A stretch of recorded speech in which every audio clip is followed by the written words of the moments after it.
going to make an almond tart crust. Pretty much whenever I make a dessert tart, I like to use this crust because it comes out really cookie-like. It's got a great flavor, and it's just never failed me as a tart crust.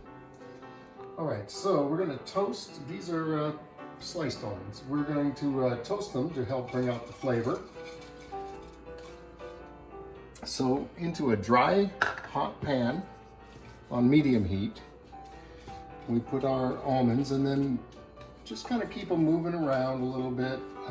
We can let them warm up, but once they start to get warm, you have to keep them moving or the bottom layer will burn. That's not quite the flavor we were trying to bring out. So we really want this toasted almond flavor.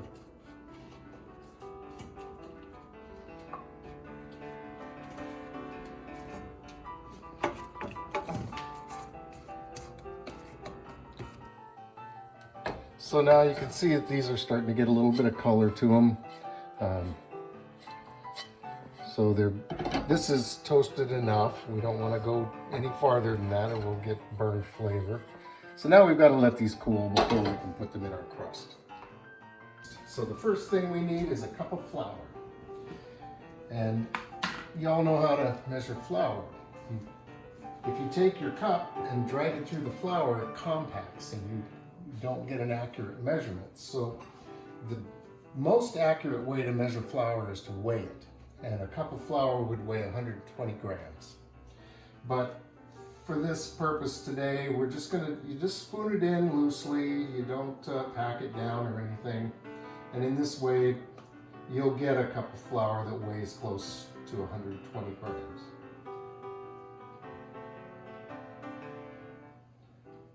So there we go. We got our cup of flour into the food processor. It goes with a 1/4 cup of sugar, a 1/2 teaspoon of almond extract,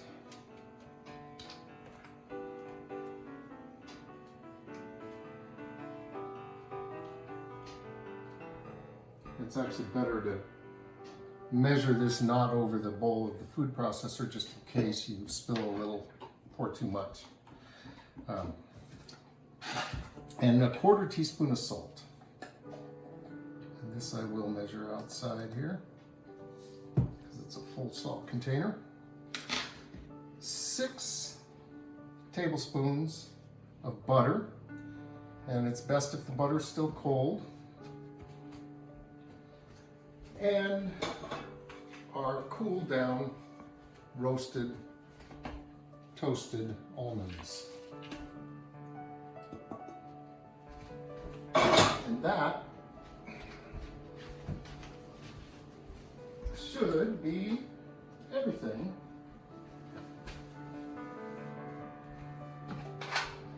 So now we're going to pulse this a few times.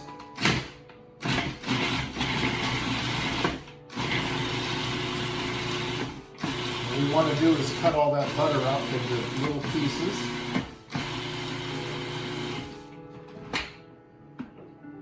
That looks pretty good. You can see it's got a little grain to it. It looks pretty good. And the almonds are cut up. So now we're going to add a little bit of water to get this to come together as a dough. Very little, like a tablespoon at a time. And you'll see the change happen pretty quickly here.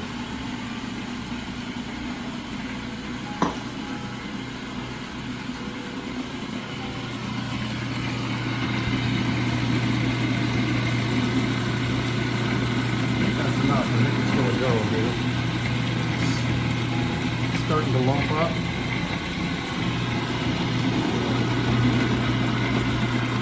Maybe just a little bit more. There we go.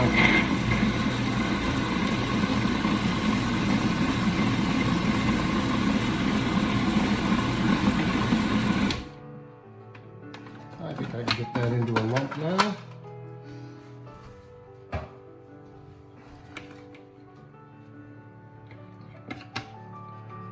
So then we take our dough and put it into our prepared tart shell. I've just oiled this tart shell.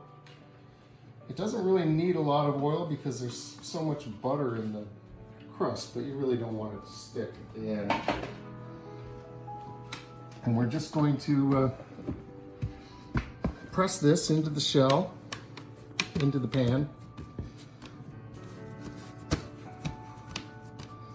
Try to get it as even and really kind of as thin as possible.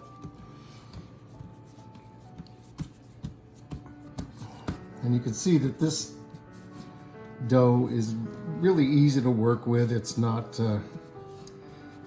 like a lot of pie doughs that are really cold and have to be cold in order to work, or are difficult to move around. This one, you just put it where you want it.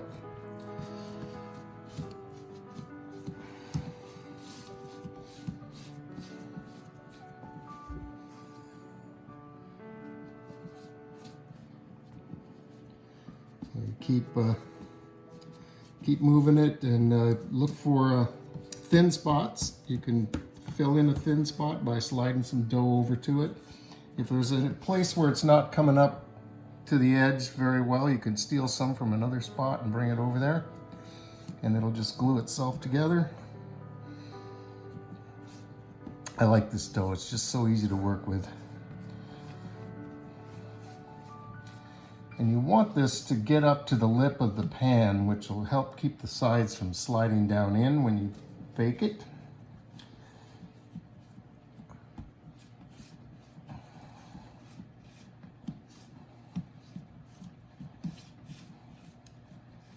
And I've got kind of a thick spot in a lot of places right at the edge here, and if you leave that, then you've got a really thick edge on your crust, and it's too thick really to be, I mean, it tastes good, but you really don't want it that thick right there. So that's a spot that you kind of have to work a little bit to get it thin and even. So now that we've got this up, roll it over the edge.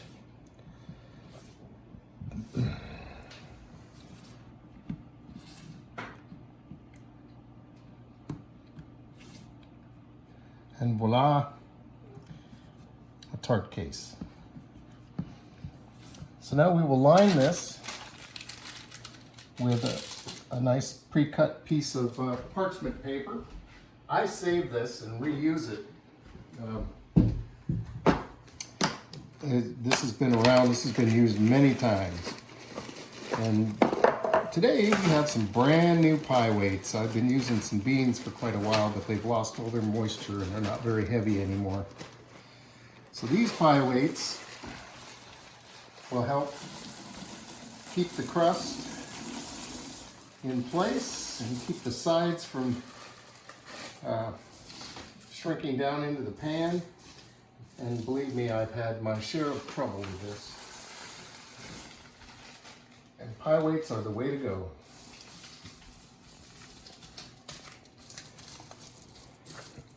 So there we have it.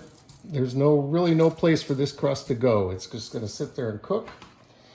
And we're going to pop this into a 400-degree oven. And tart pans, because they do have a little space between the bottom and the sides, and you're using a lot of oil in the crust, they can leak out the bottom. So always put your tart pan on a cookie sheet in the oven. And there you have it. We're going to let that cook for 20 minutes. And we'll see what we got when it comes out. All right, so this has been in for 15 minutes, and I would really like to use the last 5 minutes to cook the bottom a little more. So we're going to get the pie weights out, hopefully. I've never done this with these little weights before. And we'll see how well this works. Looks like it's going to be marble. Yep. Good. That's pretty good. Careful, they're hot. Step on. All right, so that's going to be fine. I'm going to put this back in for 5 more minutes. And I think we'll just ignore those few little weights that are on there.